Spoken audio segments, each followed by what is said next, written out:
எல்லாருக்கும் நமஸ்காரம். இன்னைக்கு ஹெல்த்தி டிப்ஸ் வழியாக இருமல், அதாவது காஃப், இது ஈஸியாக க்யூர் ஆகக்கூடிய ஒரு 2 நேச்சுரல் ரெமெடியை பற்றி ஷேர் பண்ணிக்கிறேன். அது மாங்காய் இலை, அப்புறமா தேங்காய் எண்ணெய். இது 2 மூலிமா நம்மளுடைய இருமலை ஒரு 2 நாளில், ஒரு நாளில் கூட க்யூர் ஆகிடும். ஏன்னா இருமலில் இன்றைக்கி ரொம்ப பேர் கஷ்டப்படுவாங்க. ஒரு வாரம் கூட ஆகிடும். அதுக்கு ஆன்டிபயோட்டிக்கெல்லாம் எடுத்துக்கினா தான் சரி பண்ண முடியும். ஏன்னா சின்ன பசங்கள்லாம் இருமுனா பார்க்கக்கூட முடியாது. அதனாலேயே நம்ம போய் மெடிசன் வாங்கி கொடுத்து அது ஒரு வாரம் அந்த டானிக் குடித்தா தான் க்யூர் ஆகுன்ற மாதிரி இன்றைக்கி கால சூழ்நிலையில் ஓடிட்டுருக்குறோம். ஆனால் இருமல் ஈஸியாக தேங்காய் எண்ணெயிலையும் மாங்காய் இலையிலையும் க்யூர் ஆகும். ஃபஸ்ட்டு இருமல் எப்படி வருதுன்னா, நம்ம தொண்டையில் புண்ணு ஆகுது, இன்ஃபெக்ஷனால் புண்ணு ஆகுது. உடம்பு சூடாகி போச்சுனாலும் தொண்டையில், அதாவது காற்று போக வர சூடு இல்லையா, அது உடம்பு சூடு இருக்கும்போது நம்மளுடைய சுவாசமும் சூடாக இருக்கும். அப்போது தொண்டையில் அதுவும் புண்ணு பண்ணிடும். ப்ளஸ் பொல்யூஷன்னாலேயும் தொண்டையில் போய் அந்த புண்ணு வந்துடும். அந்த நம்ம சுவாசிக்கும்போது சுவாசம் போய் அதை டச் பண்ண அந்த இரிட்டேஷனுக்கு இருமல் வந்துகிட்டே இருக்கும். இப்போ டாக்டர் செக் பண்ணும்போது நாக்கு நீட்டி பார்ப்பாங்க, உள்ளே அங்கே இன்ஃபெக்ஷன் ஆகிருக்கா, அதாவது புண்ணு இருக்கான்னு. ஒருத்தருக்கு நாமளே பார்த்தோம்னா கூட, சின்ன பசங்களையோ இல்லை நமது கண்ணாடியில் நம்ம நாக்கு நீட்டி தொண்டை பகுதியை பார்த்தோம்னா புண்ணாயிருக்கும். அங்கே அது ரெட்டாக கொஞ்சம் வீங்கின மாதிரியும் ஒரு நார்மலான ஒரு ஸ்ட்ரக்சர் இருக்காது. ஸோ அது இண்டிகேட் பண்ணுது இன்ஃபெக்ஷன் இருக்குது, புண்ணாயிருக்குன்னு. அதுதான் நம்ம சுவாசம் போய் அதை டச் பண்ணும்போது இருமல் கண்டினியூ வரும். சில பேருக்கெல்லாம் அப்படியே தொடர்ந்து இருமல் இருந்துகிட்டே இருக்கும். இப்போ தேங்காய் எண்ணெய்னால் அது எப்படி க்யூர் ஆகும்னா, நம்ம சின்ன வயசுலேயோ எல்லாம் எனக்கு தெரிஞ்சு அடிபட்டால் தேங்காய் எண்ணெய் வைப்போம். இப்போ கூட நம்ம அதை யூஸ் பண்ணிட்டு தான் இருக்கோம். மஞ்சளெல்லாம் போட்டு தேங்காய் எண்ணெய் வைப்போம்.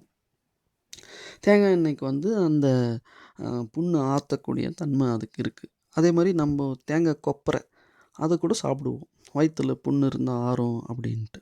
ஸோ அதனால தேங்காய் எண்ணெயில் புண்ணு ஆற்றக்கூடிய தன்மை இருக்குது. நம்ம தொண்டையில் இருமல் வரும்போதோ அந்த டைம்லலாம் கால் ஸ்பூன் நம்ம தேங்காய் எண்ணெயை குடிச்சிட்டு வந்தோம்னா அது அங்கே புண்ணு இருக்கிறது ஆறினே வரும். ப்ளஸ் வேறு ஏதாவது உணவு அந்த டைமில் சாப்பிட்டோம்னாவும் எண்ணெய் அது கிளியர் பண்ணி விட்டுடும். எண்ணெய்க்கும் தண்ணியும் சேராது இல்லைங்களா?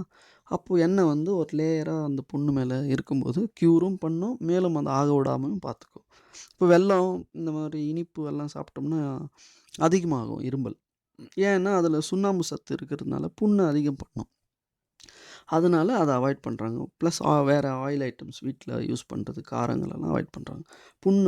புண்ணு இருக்கிறதுனால தான் இருமல் வருது. ஸோ அதை தேங்காய் எண்ணெய்னால் ஈஸியாக க்யூர் பண்ணிடலாம். இருமல் வரும்போதெல்லாம் கால் ஸ்பூன் குடிச்சிட்டு வந்தாவே க்யூர் ஆகும். சிலருக்கெல்லாம் நைட் தூக்கம் கூட முடியாது. ஏன்னா சுவாசம் போய் டச் பண்ணினே இருக்கும், வராது. அந்த டைமில் கொஞ்சோண்டு 1/4 ஸ்பூன் தேங்காய் எண்ணெய் குடிச்சு படுத்தோம்னா கூட அந்த அந்த ஒரு கண்டினியூவாக தூக்கம் டிஸ்டர்ப் ஆகிற மாதிரி ஆகாது. நல்லாவே ஒரு ரிசல்ட் இருக்குது அதில். அதே போல் மாங்காய் இலையிலையும் அதில் துவர்ப்பு சுவை இருக்குது. ப்ளஸ் இன்ஃபெக்ஷன் எல்லாம் போக்கக்கூடிய தன்மை மாங்காய் இலையிலையும் இருக்குது. அதனால தான் விழாக்களில், திருவிழா, பண்டிகை காலத்துலலாம் நம்ம வீட்லேயும் தோரணமாக கட்டுவோம். எல்லா நிகழ்ச்சிகளையும் மாங்காய் இலை யூஸ் பண்ணுவோம். ஏன்னா அதில் மருத்துவ குணம் உள்ளதால தான் அன்ற காலத்தில் பெரியோர்கள்லாம் அதை எடுத்து வச்சாங்க. ஸோ அது வயிற்றில் உள்ள இன்ஃபெக்ஷனையும் க்யூர் பண்ணும். ஒரு 2 இலசாக இருக்கிறத எடுத்து மென்று அப்படியே சாப்பிட்டு முழுங்கிடலாம். பெருசாக இருக்குது அப்படின்னா அந்த நல்லா மென்று சாறு எடுத்து வெளியே துப்பிடலாம். இல்லைன்னா கொதிக்க வச்சு அந்த தண்ணியும் குடிக்கலாம். சின்ன பசங்களுக்கும் இது கொடுக்கலாம். தேங்காய் எண்ணெயும் சின்ன பசங்களுக்கு கொடுக்கலாம். அந்த இரும்பலுக்குன்னு கொடுக்கறதுக்காக வேண்டி செப்ரேட்டாகவே யூஸ் பண்ணுங்கள் வீட்டில். அது இப்போது இது நல்ல ரிசல்ட் இருக்குது. இதை கண்டினியூ பண்ணுங்கள், ட்ரை பண்ணி பாருங்கள். பெனிஃபிட்டடாக இன்னொருத்தருக்கும் ஷேர் பண்ணுங்கள், சொல்லுங்கள். ஏன்னா மெடிசன் ஆன்டிபயோட்டிக்ஸ் தான் தருவாங்க. இரும்பலுன்னாவே ஆன்டிபயோட்டிக்ஸ் இல்லை டானிக் வாங்கி, அதெல்லாம் உடம்புக்கு ஒரு ஆல்டர்னேட்டிவ் தானே. அது நேச்சுரலாக கிடைக்கிறத யூஸ் பண்ணிக்கலாம் இல்லையா? ஸோ மேலும் ஹெல்த்தி டிப்ஸ் மூலிமா